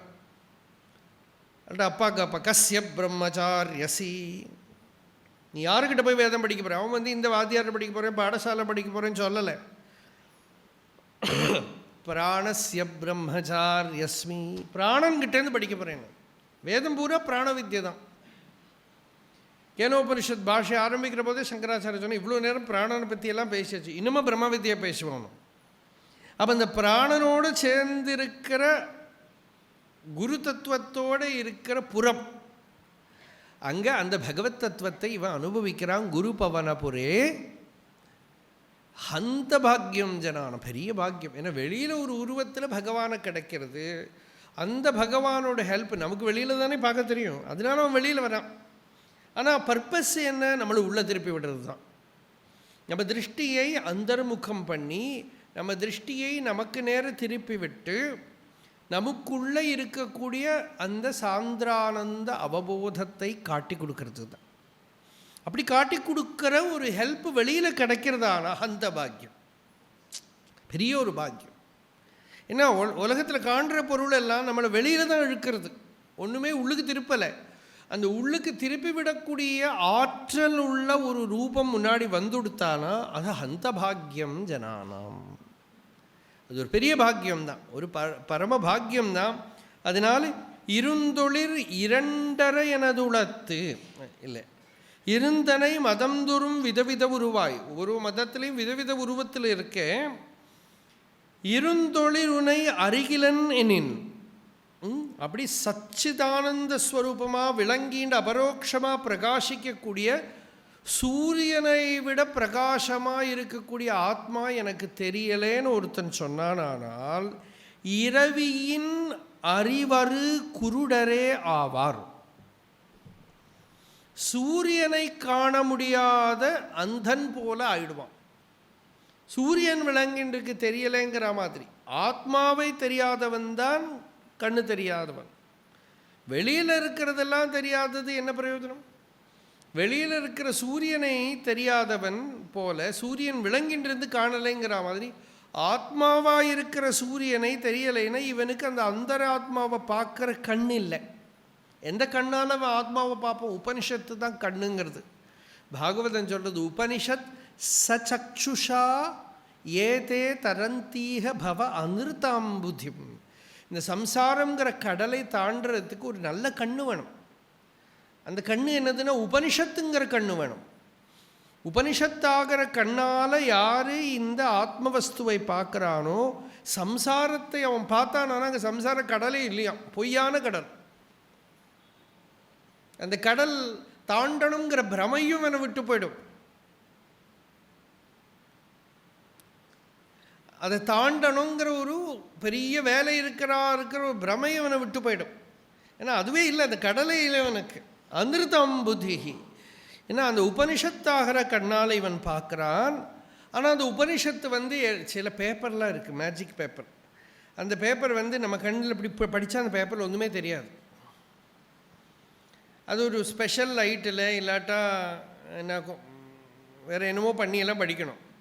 அது மாதிரி இந்த உபனிஷத்தாகிற இந்த கிரந்தம் தெரியணுமான ஒரு சன்லைட் வேணும். குரு அர்க்கோபலப்த உபனிஷத் சுசக்ஷுஷா. குருங்கிற சூரியனோட வெளிச்சத்தில் உபனிஷத்தாகிற கண்ணால் பார்க்கணுமா. அந்த குரு ஆகிற சூரிய வெளிச்சத்தில் உபனிஷத்தாகிற கண்ணால் பார்த்துட்டானா சம்சாரத்தை தாண்டி விட்டான். அனிருத்தாம்புதிகி, பொய்க்கடலை தாண்டி விட்டான். அந்த பொய்க்கடல் உண்மையான கடல் ஒன்றும் இல்லைங்க. இவ்வளவு அலை அமோதித்தேன்னா அங்கே பார்த்தா ஒன்றும் காணும், மிராஷ். தரந்தீக பவ அனிருத்தாம்புதிம். அப்போது இதை இருந்தொளிர் உனை அருகிலர் எண்ணினு. சதா விளங்கின்றிருக்கிற ஆத்மாவை யார் தெரியலைங்கிறானோ அவன்தான் குருடன். இந்த பிரபஞ்சம் பூரா குருடர்களாக இருக்குங்கிறான். அந்த பரம்பரேயம் சம்சார சரணிகி. கண்ணு தெரியாதவாளோட கூட்டம். என்ன கண்ணு தெரியலை? சாஸ்திரங்கிற கண் இல்லை, விவேகங்கிற கண் இல்லை, ஞானம்ங்கிற கண் இல்லை. அந்த கண் இல்லாததுனால இரவியின் அறிவரு குருடன். சூரியன் வெளிச்சம் சூரியனை தெரியாத மாதிரி ஆயிடும். இருந்தொளிர் இரண்டரை எனதுளத்து ஒன்றாய்.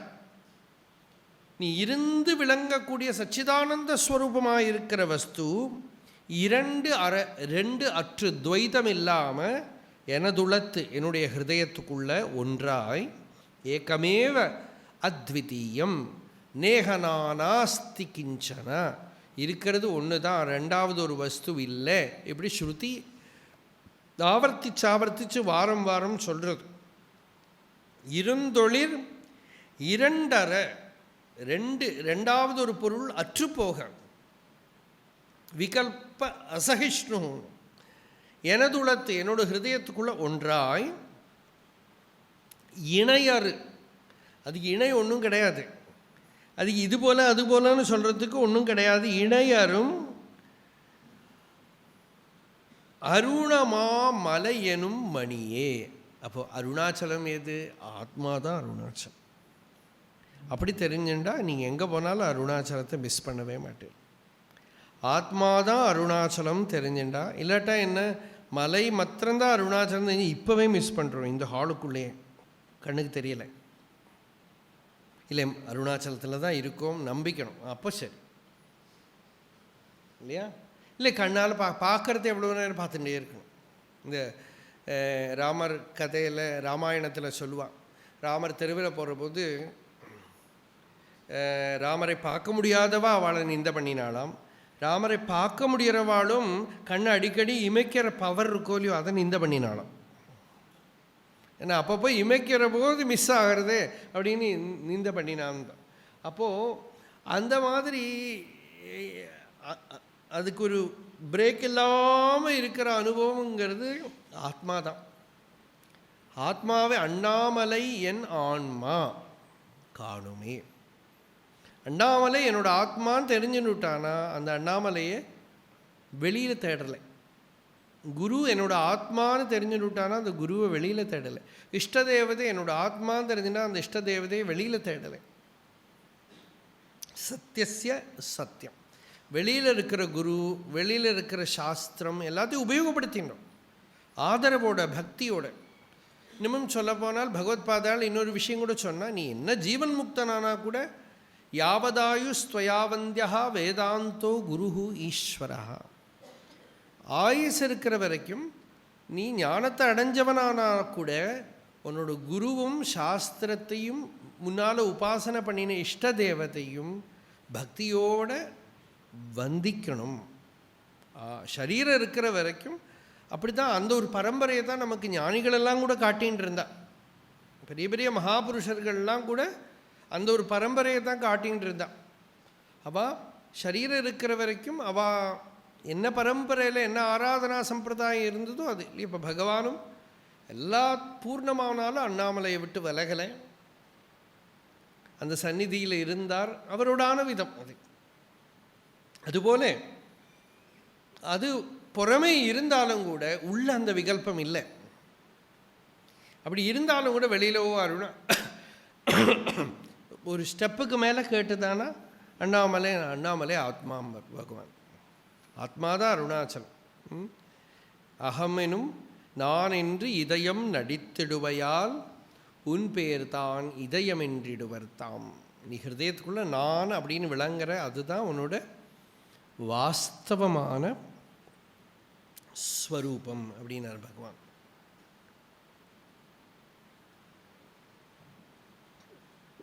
அந்த ஸ்வரூபத்தை தெரிஞ்சுண்டா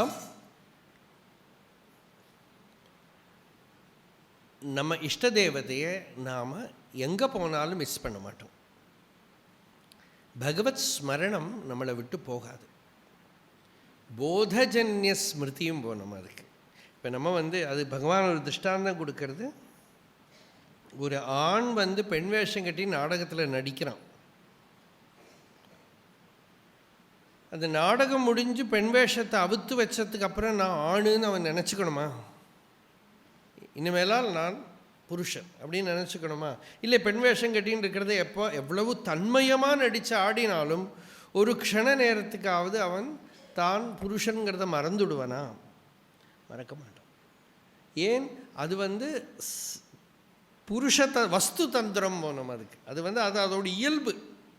அதுபோல் இந்த ஆத்மஸ்வரூபம் நமக்கு இயல்பு. அது நமக்கு ஒரு வாட்டி அறிவு வந்துடுத்தானால் அது மறதி ஞாபகங்கிறதுக்கு அப்பாலாக இருக்கிற விஷயம். மறதி ஞாபகம் எல்லாம் வெளி விஷயங்களுக்கு தான். ஆத்மஸ்வரூபம் ஸ்மிருதி விஸ்மிருதிக்கு அப்பாலாக இருக்கிற விஷயம். ஸ்மிருதினா ஞாபகம், விஸ்மிருதினா மறதி. மாடர்ன் நிறைய பேர் போடுறாளோ இல்லையோ. ஒரு வீட்டில் ஒரு 2 பொன் குழந்தைகள். எனக்கு தெரிஞ்ச ஒரு சுவாமியை வாத்துக்கு போனால் அந்த பொண்ணுக்கு ஸ்மிருதின்னு பேர், பெரிய பொண்ணுக்கு. 2ஆமത്തെ பொண்ணுக்கு விஸ்மிருதின்னு போட்டான். அர்த்தம் தெரியாதோ இல்லையோ என்னமோ விஸ்மிருதின்னு போட்டான். அந்த சுவாமி சொன்னார், சரியாக போச்சு, இப்போ இனிமேல் 2 பொண்ணோ 2 பிள்ளையோ பிறந்தா முதத்துக்கு பிள்ளைக்கு ஞானம்னு பேர் போடு, 2ஆமத்தத்துக்கு அஜ்ஞானம்னு பேர் போடு. அப்போது அந்த ஸ்மிருதி விஸ்மிருதியை தாண்டினது ஆத்மஸ்வரூபம். 2க்கும் அப்பாலாக இருக்கிறது. ஹிருதயத்துக்குள்ள இணையரும் அருணமா மலை எனும் மணி. அந்த மணி அருணமாமலை. அருணமாமலைங்கிற மணி எங்கே இருக்கு? இருந்தொளிராக இருக்குது. அப்போ அருணாச்சலம் நமக்குள்ள ஆத்மஸ்வரூபமாக இருக்குது. இப்போது மந்திர ரூபத்திலேயோ தேவதா ரூபத்திலேயோ ஆராதனை பண்ணிவிட்டு அதை ஆத்மாங்கிறதுக்கு ஒரு சம்ஞை தான் அது வெளியில். அந்த சம்ஞையை உபயோகப்படுத்தி ஆத்மஸ்வரூபத்துக்கு திருப்பி விடுறது தான் வேதத்தோட சாஸ்திரத்தோட எல்லாம் வேலை. இல்லாமல் நம்ம வெளியில் ஒரு இடத்துல நம்மளை கட்டி போடுறதுக்கு இல்லை. இப்போ அருணாச்சலத்துக்கு வரும், அண்ணாமலையை மறவாமல் இருக்கணுங்கிறோம். அப்படின்னா என்ன அர்த்தம்? ஞானம் வரணும். அப்போ தான் மறக்காமல் இருக்க முடியும். அவனை மறக்க முடியாது. அவன் ஓர்க்கிறது மறக்கிறதுக்கு அதீதமான வஸ்துங்கிற தெளிவு வர்றது தான் அவனை மறக்காமல் இருக்கிறது. சகஜமான ஸ்மரணை அது வரணும். அது வந்துதானா நம்ம அருணாச்சலத்துக்கு வந்திருக்கோம். பஸ்ஸு பிடிச்சு திருவண்ணாமலைக்குள்ளே வந்துடலாம். ஞானம்ங்கிற பஸ்ஸு தான் ஆத்மாவுக்கு போகிறதுக்கு செல்லும். அதுக்கு தான் பாதம்ங்கிறோம். பாதம் என்னது? பாதம் ஞானத்துக்கு பாதம்னு பேர், சரணம் பேர், பகவத் பாதா சங்கராச்சாரியருக்கு பேர். அந்த பகவத் பாதகாங்கிற பேருக்கு என்ன அர்த்தம்னா பகவான் பத்தியத்தே ஏன, பகவானை அடையக்கூடியன்னு. இப்போ ஒரு இடத்துலேருந்து ஒரு இடத்துக்கு போனோன்னா கால் வேணும். கால் தான் வெஹிக்கிள் இங்கேருந்து அங்கே போகிறதுக்கு. அதுபோல் ஞானத்துக்கு எது கால்? என்னிலேருந்து எனக்கே போகிறதுக்கு ஸ்பேஸ் இல்லையே, வாக்கிங் ஸ்பேஸு. ஞானம்தான் கால். அப்போ ஞானமாகிற பாதத்தால் தான் ஆத்மாவை அடைய முடியுமே தவிர வெளியில் இருக்கிற கால், பஸ்ஸு, பிளெயின், ராக்கெட்டு எல்லாம் ஒன்றும் யூஸ் ஆகாது. எந்த வாகனமும் யூஸ் ஆகாது. ஞானத்தால் தான் தேச காலாவதிப்பியாம் காலதேசாவதிப்பியாம் நிர்முக்தமாக இருக்கிற வஸ்துவை அப்படி தான் பார்க்க முடியும். திருஷ்ட மாத்திரை அப்படி தான் தரிசனம் பண்ண முடியும். அப்படி இருந்து விளங்கக்கூடிய அந்த வஸ்துவை தன்னில தானாக 2 எனதுளத்து ஒன்றாய் இணையரும். அதுக்கு துல்லியம் ஒன்றும் இல்லாமல் தானே தானாக விளங்கக்கூடிய அந்த வஸ்துவை, அந்த மணியை, அந்த ஜோதியை, அந்த ரத்னத்தை தன்னிலே தன்னாலே தன்னிலமர் தன்னையே உன்னிட வேண்டும். தனக்குள்ள தானாவே அதை விளங்கி அறிய வேண்டும். உள்ளே தனக்குள்ளே நினைப்பு நினைவது நினைப்பவனும் அரு நிலத்தில் நிறைபெற நிறுத்த உரியதும் அவஸ்தை பலவையும் அடக்கி அகிலமும் அவிழ்ச்சி பெற இனித்திருக்கும் மௌனமும் ஒருத்தன் அருளிய பெருத்த வச்சனமே. அருணகிரிநாதர் அந்த குரு உபயோகப்படுத்தின பெருத்த வச்சனம், மகா வாக்கியம். அந்த வாக்கியத்தை கேட்டதுமே என்ன ஆறுதுன்னா, நினைப்பு நினைவது நினைப்பவனும் அரு. சொன்னோமே நம்ம அந்த திருப்புடி. நினைப்பு நினைவது நினைப்பவனும் அரு அற்ற நிலத்தில், அந்த இடத்தில், அந்த இடம், அந்த ஸ்வரூபத்தில் நினைக்கிறவன், நினைக்கப்படுற பொருள், நினைக்கிறதுங்கிறதெல்லாம் இல்லாத இடம். இடம்னே பகவானும் உபயோகப்படுத்துகிறாரு எங்கள் பதம். இடம், எழும்பும் இடம், என்னை ஆண்ட இடம் அப்படின்னு அருணகிரிநாதர் உபயோகப்படுத்துகிறார். நினைப்பு நினைவது நினைப்பவனும் அரு நிலத்தில், அந்த நிலத்தில் நிலை பெற, சாஸ்வதமாக நிற்க, நிறுத்த உரியதும், அதை பிடிச்ச எஸ்டாப்ளிஷ் பண்ணுறதுக்கு இருக்கிற பவர் இருக்குது. அங்கே வந்து நிறுத்துறதுக்கு இருக்கிற அந்த ஆற்றல் இருக்குது. அவஸ்தை பலவையும் அடக்கி, மாறி மாறி வரக்கூடிய அவஸ்தைகள், விதவிதமாய் வரும் என்ன நிலைகளெல்லாம், பல பல அவஸ்தைகளாக இருக்கிற நிலைகளை எல்லாம், ஜாகிரத் சொப்னம் சுஷுப்திங்கிற அவஸ்தாத்ரயமும் ஆகலாம், அடக்கி அவஸ்தை பலவையும் அடக்கி அகிலமும் அவிக்ஷிபர, எல்லாம் காணப்பட்டதெல்லாம் போய் இனித்து இருக்கும் மௌனமும், நல்ல ஸ்வீட்டான மௌனம், நல்ல இனிய மௌனம், ஹிருதயத்துக்குள்ள ஆனந்தத்தை சாந்தியை கொடுக்கக்கூடிய நிறைவு ரூபமாக இருக்கக்கூடிய இனித்து இருக்கும் மௌனமும், இவ்வளவும் எங்கேன்னு எல்லாமே முடியறது அந்த மௌனத்தில் தான். நினைப்பு நினைவது நினைப்பவனும் அரு நிலத்தில் நிறைபெற நிறுத்த உரியதும் அவஸ்தை பலவையும் அடக்கி அகிலமும் அவிழ்ச்சி பெற இனித்திருக்கும் மௌனமும் ஒருத்தன் அருளிய பெருத்த வச்சனமே. அவன் கொடுத்த அந்த பெருத்த வச்சனம், அந்த மகா வாக்கியத்தோடு பலத்தில் ஊக்கில் இவ்வளவு அடங்கி மௌனம் மற்றும் மிஞ்சி நிற்கிறதான். அந்த சாஸ்வதமான சாந்தி நிலை அங்கே மிஞ்சி நிற்கிறது. அவ்வளோ அனுபவிச்சிருக்கார் அவர் அதை. அந்த அற்புதமான ஒரு தமிழ் அருணகிரிநாதரோட யாரும் உபயோகப்படுத்தாத வார்த்தைகளையெல்லாம் அவர் தான் உபயோகப்படுத்துவார். என்ன அவர் இஷ்டப்படிக்கு லாங்குவேஜை மாற்றிப்பார்.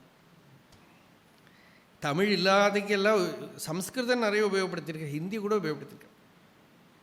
புலோ மிசை சலாம் இடனெல்லாம் பாடியிருக்கார், அப்படிலாம் பாடியிருக்கார். அதனால் என்ன வேணால் யூஸ் பண்ணுவார். ஒரு அற்புதமான பாட்டு, பெருத்த வச்சனம். இது எங்கே வருது? இது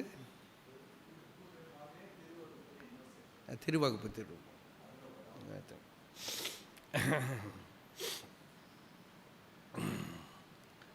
நம்ம சொன்ன விஷயங்கள்லாம் இப்போ இதில் சங்கிரகம் ஆகிடுது, அப்படியே கண்டென்ஸ் ஆகிடுது. இது இப்படி ஸ்ரவணம் பண்ணுறதே நமக்கு அது ஒரு சமாதி தான். ஏன்னா நம்ம நிஜஸ்வரூபத்தை ஞாபகப்படுத்தக்கூடியதான் ஸ்மரணம். எல்லாமே இந்த ஸ்ரவணம் பண்ணி அப்புறம் நம்ம ஒன்றும் பண்ணுறதுக்கு இல்லை.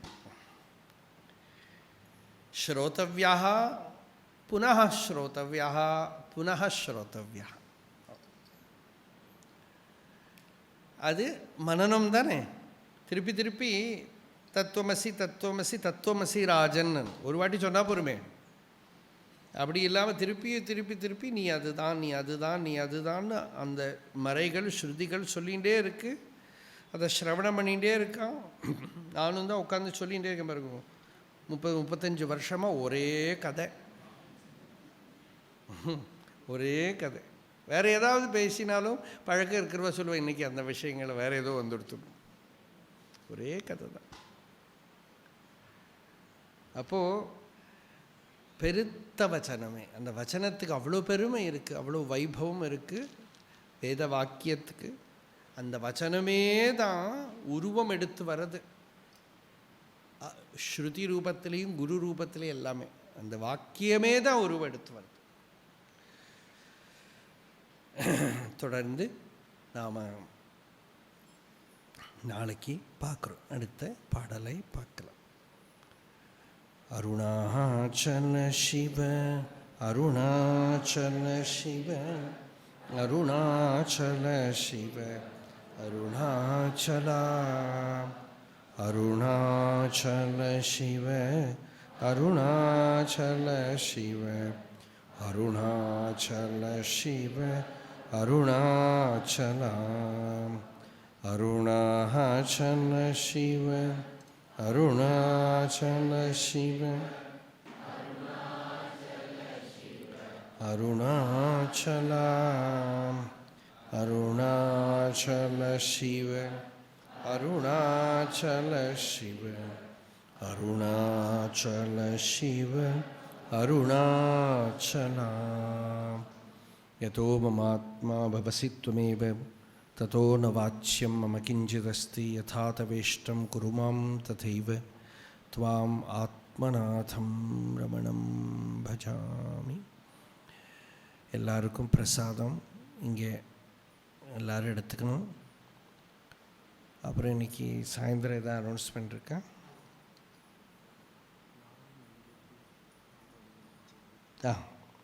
இன்றைக்கி நம்ம நாராயணன் குருவாயூர் நாராயணன் நம்பூதிரி இன்றைக்கி சாயங்காலம் பாடுவோம் கச்சேரி.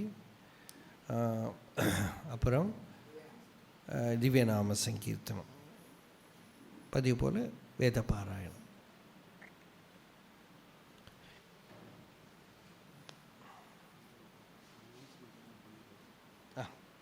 இந்த வேத பாராயணங்கிறது நமக்கு கணபாடிகள் ரொம்ப பரம பிரியமாக தொடங்கி நடந்து வந்துருக்கு.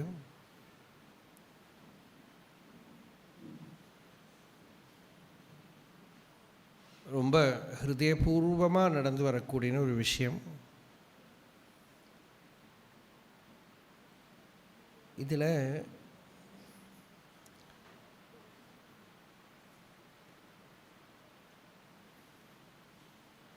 கொஞ்சம் வேதாத்தியனம் பண்ணினவா அவளே சேர்ந்து தான் இந்த வேத பாராயணத்தை ஆர்கனைஸ் பண்ணி நடத்தின்னு வரான்.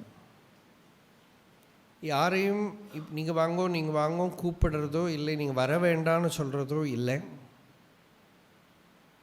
அவாவாளாவே நிறைய கனாந்தம் அத்தியனம் பண்ண வேதாத்தியனம் பண்ணவாள்லாம் வந்து வேத பாராயணத்தில் கலந்துண்டு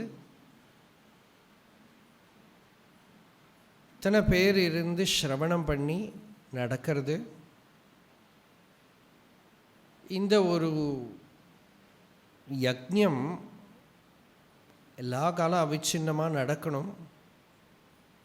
தீட்சிதர் அன்னைக்கு விட்டல்தாஸ் மகாராஜ் அன்னைக்கு அவர் வந்தப்போ கூட சொன்னார், இவாளுக்காகவே தனிய ஒரு இடம் அமையணும், எங்கே வச்சு நடக்கிறதுக்குன்னு ஒரு இடம் அமையணும்னு சொன்னார். இங்கே அது கூட நம்ம மனசில் நினச்சிக்கலாம், இங்கேயே அழகாக நடக்கிறதுக்கு பிரதிபந்தம் இல்லாமல் நடக்கணும், அதுவே பெரிய விஷயம். அதுக்கு நம்மளால் எல்லாராலும் என்னென்ன விதத்தில் நமக்கு அதுக்கு ஒரு ஒரு தொண்டு பண்ண முடியுமோ அந்த விதத்தில் அவளுக்கு கை கொடுத்து இந்த சத் சங்கத்தை நடக்கிறதுக்கு நம்ம நிற்கணும். இது நம்மளோட எல்லாரோடும் தர்மம் தான். இது அது நம்ம ஞாபகப்படுத்திக்கிறது.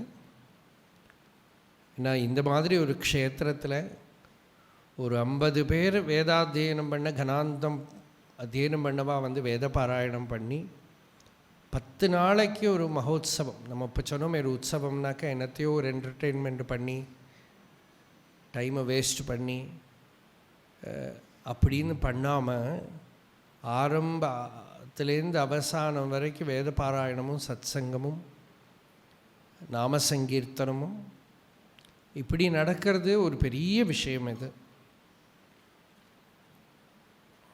இது